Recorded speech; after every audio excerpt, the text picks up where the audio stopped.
যাচ্ছে যারা পরে আছে ওরা হলো আমাদের সন্ন্যাসীরা। তো দর্শক বললে আজ আমাদের লাস্ট খেলা, শেষ খেলা, ফাইনাল খেলা এবং চূড়ান্ত খেলা। আর এই চূড়ান্ত খেলায় অংশগ্রহণ করলেন রাজপুর এবং সন্ন্যাসীরা।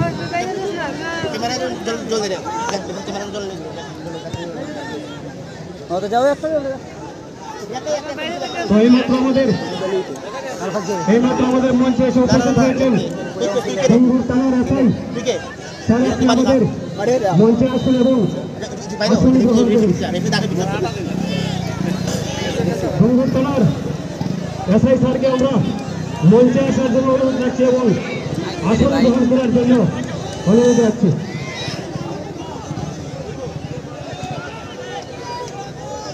তো দর্শক বললে আজ আমাদের মঞ্চে এসে উপস্থিত হয়েছেন আসন গ্রহণ করার জন্য অনুরোধ রাখছে। তো আমাদের কমিটি অফিসের সামনে যারা দাঁড়িয়ে আছেন দয়া করে আপনারা একটু বসে যান। আমাদের পিছনে ময় মুরব্বী রয়েছেন, ওনারা দেখতে পাচ্ছেন না। তো দর্শক বললে আমাদের অফিসের সামনে যারা দাঁড়িয়ে আছেন দয়া করে আপনারা একটু বসে যান।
খেলা শুরু হতেই গোল হয়ে গেল। দর্শক মন্ডলী গোল করলেন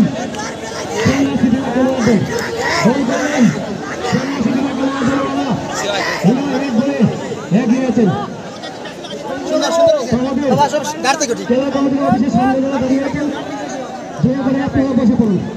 আমাদের পিছনে ময়মুরব্বী রয়েছেন,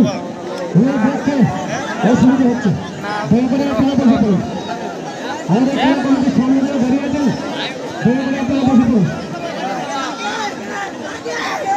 আমাদের খেলা কমিটির সামনে যারা দাঁড়িয়ে আছেন দয়া করে আপনারা বসে পড়ুন। দেখতে পাচ্ছেন বসে পড়ুন।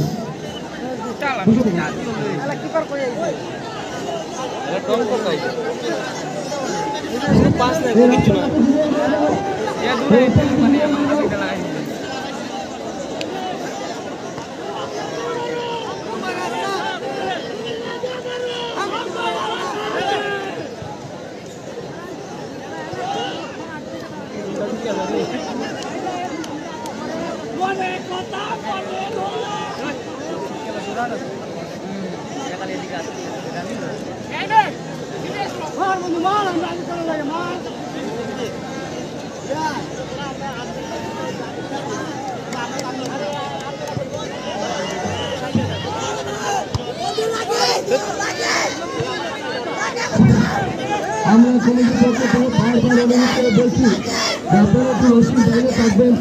তারপর যদি কোনো প্রবলেম হয় তাহলে কমিটি করতে পারবে না। আপনাদের অনুরোধ করে বলছি আপনারা এই রশ্মির বাইরে থাকবেন।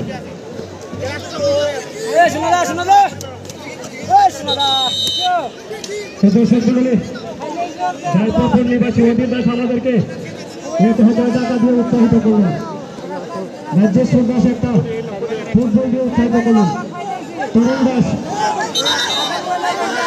3,000 টাকা দিয়ে উৎসাহিত করলেন। তুষার দাস আমাদেরকে 1,000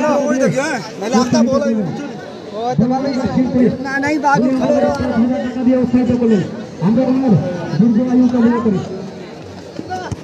কাজল দাস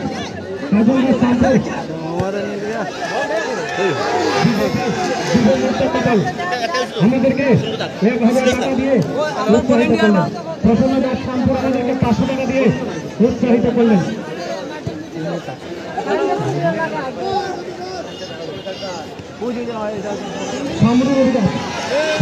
আমাদেরকে 200 টাকা দিয়ে উৎসাহিত করলেন। সুধীন্দ্র দাস 1050 টাকা দিয়ে আমাদেরকে উৎসাহিত করলেন। দুধনিয়া নিবাসী সুধীন্দ্র দাস। অরুণ দাস 1000 টাকা দিয়ে আমাদেরকে উৎসাহিত করলেন। সোমমোহিত নিবাসী অরুণ দাস, উনি আমাদেরকে 1000 টাকা দিয়ে উৎসাহিত করলেন। পরিতোষ দাস আমাদেরকে 800 টাকা দিয়ে উৎসাহিত করলেন। লেবুরবন হরে কৃষ্ণ দাস আমাদেরকে 500 টাকা দিয়ে উৎসাহিত করলেন। রাজপুর নিবাসী হরে কৃষ্ণ দাস। সুনীল দাস শামপুর রতনটিলা, উনি আমাদেরকে 2000 টাকা দিয়ে উৎসাহিত করলেন।